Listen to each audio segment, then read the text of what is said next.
The new one flyweight world champion, Demetrious Johnson. DJ, you've shook up the world again. You keep doing this. It's not hyperbole to say that one goes down in history. How does this feel? Feels good, man. It was a great fight against Adrian Marias. I think the first fight we had against each other, he got me, and then when I came home and I watched the fight, I was kind of a little irritated about a couple of things. So, but we got this one, and yeah, wish nothing but the best for Adriano, and yeah, man, it was a good fight. The sequence was just beautiful when you slipped and threw the right, and then he started to wobble. Can you tell us what was going through your mind? Did you know the knee was there? If you drilled that? Yeah, it wasn't something like we drill. It's just kind of like, just I guess you say, just our stance and how we fight. The biggest thing was just trying to be dynamic and just be fluid and chill. And when I landed the right hand, I saw he was wobbled. I kept my distance, and I saw the cage. He was about to run into the cage, and I was okay, it's perfect time. And I threw the knee, and once I knew that landed, that was like a kill shot, and I was like, okay, that's game, and it just walked off. How does it feel to avenge a knee with a knee? With a knee, I don't really think about that. I'm just happy that I was grateful to be healthy enough to go out there and put him away. It was a great fight. He hit me with some good shots, man. I mean, he had me. He was trying to go for a Darce. He had me on the ground, landed good knees to the head. But I knew it was gonna be a tough fight. That's one of the things I love about competing. There's a part of me where I hate pressure. I hate all of the eyeballs on me. But there's a part of me where it's like, yeah, fuck yeah, let's go and let's see how hard we can push it. Let's see if we can push ourselves to that breaking point. And I had great words with Adriano, and I said, dude, like, at the end of the day, I'm at the point now in my career, like, I'm just here to have fun. And if I win, I win. If I lose, I lose. I'm not gonna let the outcome of my wins or my losses dictate my life. Like, if I was on the receiving end of another knee, I would have the same demeanor and energy right now. How hurt were you in the first round when he clipped you with a head kick, or when he did get those knees on the ground? How do you stay so composed? Just chill, man. It's a fight game. Like, my training camps, they're very, very hard. Like, I literally get beat up when I train with my coaches. I'm not around a whole bunch of yes men. Like, I get pushed, and I know everybody says, oh, I'm not the biggest dog in the room. Let's just say that. So, when he hit me top of the head, I was like, good for you. I was telling him, he was like, oh my God, I kicked him in the head. And he's talking to me. And I was like, yeah, because I'm here. Like, I feel like now at this stage of my career, I'm actually taking it all in, and I can see it's like I almost like leveled up. I keep on getting better. You mentioned training with Henry Cejudo before the fight. How did that help you? It helped me just by just understanding where my strength is, right? Because when you're in a gym by yourself, excuse me, not a gym by yourself, but when you're in a gym with the team with all the time, we all have the same strengths. And then when I went to Arizona Combat Sports and trained with Henry and the whole team over there, I can they can see like, okay, this is where you're really strong at. Like, we can tell as you react. And when it's like, okay, I'm so strong here, and some of you guys can't even deal with it, I'm going to build on top of that. So just an eye opener. That's the biggest thing. He was doing a watch along stream. I managed to catch the end of it. One of the fan questions was you and DJ in one. He said, we would be crazy not to do it, to put the friendship aside. If the money was right, we'd be crazy not to do it. Do you feel the same? What's that? Do you feel the same? Oh, I mean, absolutely. I mean, I'm sure if the money was crazy enough, I'm sure me and him would do it. Like, me and him, we're chill, right? And I know we would fight because I know he's got to make a lot of money from the diapers for his baby. I know he wants more kids. So I told Michael Sabas in the back, he was back there, and he was very emotional, and all the fans were like, and I was like, dog, I said, don't let what happened out there dictate your life. I was like, at the end of the day, it's about making fucking money. Like, I'm being straightforward honest. Yes, wins, loss, all that stuff, winning championship, that's all gravy and stuff. But I said, Sabas, at the end of the day, people are gonna call, like, you're gonna get a phone call from the cable bill or cable company, like, hey, hi, Sabas, hey, it's cable Comcast. Yeah.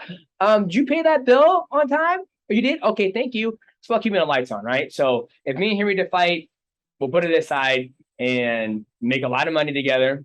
And after the fight, whoever wins or loses, buy each other a beer. I like it. Can he hasn't competed in a while though. You're the best you've ever been. You were saying at 36. That's amazing. Can he hang with you in competition? Yeah, he can hang with me, man. Like Henry Cejudo is still good. You know, he just jumped back in the USADA pool. He's still under contract with the UFC, and I think Henry wants. He wants that triple crown. He wants that triple. Is he triple C? Yeah, he wants that quadruple C. So he wants Alex Volkanovski, and that's what he wants. So we're in two different organizations. There's a lot of things that have to move, mountains and all that stuff before that's even possible. Well, what's more possible is the trilogy, right? Is that what needs to happen next, or would you prefer someone like Kyra Akhmatov? You know, I wouldn't mind giving Kyle Akhmatov a chance, but it's up to the one championship. You know, like at the beginning of this, I didn't even know I was going to get a title shot. I thought after I beat Rod Tang, I was going to go down and fight whoever was next in line for work my way back to the ladder. You know, but Kyle Akhmatov, you know, mad respect to him. He's on like a 5 or 6 fight win streak. I thought he was going to get a title shot against Adriano, but they called me and said, "Hey, this is who you're fighting next." I said, "Okay, sounds good." A lot was talked about Adriano's size, and you mentioned his length as well, but you handled it so well inside the clinch and on the ground. How did you prepare for someone as physically big as him? Well, my main training partner, James and the Wizard, James is about 165, 170. He's 5'9", 5'10". So, you know, I'm the smallest guy in the gym. So I'm kind of used to it. And the biggest thing is that one of my back, you know, Adriano, he loves side control and guard. And that's when I was able to get the cut on him. So when I get home, I'm going to continue to get back on my gi, work on my grappling, because for me, it's like, he's just a bigger body. And, you know, with my shorter legs, I just can't get him off me. So, and sometimes you're better to stay on your back, because when you try to get up, he's waiting for you to turn to give you his back. He's waiting for you to make a mistake. I think this was your first KO since Cejudo 2016. Is this your favorite finish? Is this up there in terms of your favorite moments now? Yeah, it's up there. You know, I never done a walk-off knockout, so that's pretty dope. You know, I've done a high kick like Mirko Cro Cop. I've done a, you know, liver shot. I've done right hand against Joseph Benavidez. So yeah, man, like I said, I'm just grateful and blessed to be in the position I am in. Nothing respect to Adriano. We've both been on the receiving ends of knockouts from each other. So I'm sure he's going to go home. He's going to rest up. He's going to make adjustments. I'll go home, make adjustments, and rest up. And then if it's Adriano next, or if it's Kyra Akhmatov, it is what it is. Does this make you love the sport on days like this, and make you want to get back in there sometime soon to do that trilogy or the Akhmatov fight? I'm just going to chill, to be honest with you. I mean, I love this sport. You know, I said earlier, like the pressure of fighting and what's going to happen. You know, I love it and I also hate it. But at the same time, you know, like I said, I'm in the mindset now that I don't care if I win or lose. I just want to go out there, put on a good show, and continue to get better. And I felt like that's what I did tonight. It was a pretty special card, being the first one on Amazon Prime, and you have to say it was fireworks. How much of it did you get to catch? Did you see any of the crazy knockouts? Did anything stand out for you? Yeah, I saw Sebastian. He caught a year with a good uppercut. And let's not even talk about this card. Let's talk about yesterday's card. The Tom Lee versus Kai was an amazing fight, back and forth. You got a brand new champion. Then you also had Christian Lee taking out Oak. Man, Christian Lee looked amazing. Just took it straight to Oak, and then jump back into this card. You know, you had, you know, Nango taking out Liam Harris with just leg kicks. I think you also had the female Muay Thai going at it. I mean, this was a good way to kick off a great partnership with Amazon. The commentators, the fans, the pundits, people love to call you the greatest of all time. Did today enhance that legacy?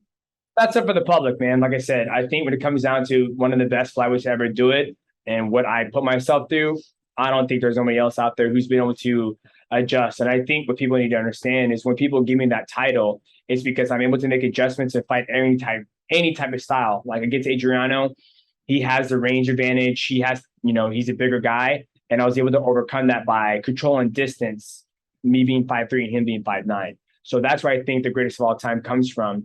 And me being the flyweight to be able to do that, I think that just adds to my legacy. Did this rivalry we've seen here and this adversity you had to take on, has that extended you, pushed you further, made you better? Yeah, I would say so. I mean, like I said, this is the first time I camped that in my whole entire career that I've actually went out and done different things. You know, I started grappling in a gi now, working towards my black belt, and then also, you know, went to Arizona to train a little bit of Himi Cejudo and just trying to get better. That's the biggest thing I'm just trying to work on. I'm always striving for perfection. My coach came back there and I was like, man, there was a point in the fight that I did this. And he goes, chill. He goes, you just became a world champion again, right? And the biggest thing that people don't realize that my coach is in my corner, right? It's my teammates that are in my corner. So my teammates, you know, James, Tony, they did an amazing job keeping me sharp, and pushing me to this level of success. I don't think anybody's ever done this East-West double that you've done. It was all the talk when you signed with One Championship. How do you feel now to actually do it, to get that belt? How significant is it?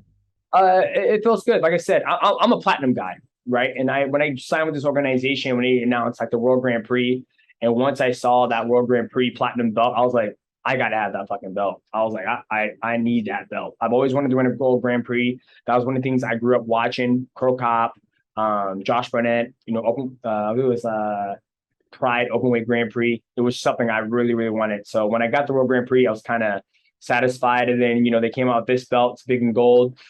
So, like I said, man, I'm grateful. Like, I'm just grateful to be in the position I'm in. I'm grateful to have the opportunity to perform on a beautiful platform like One Championship, and great partnership with Amazon Prime. You've given so many iconic moments to this sport. You did it again today, mate. Thanks so much. Appreciate it. Thank you.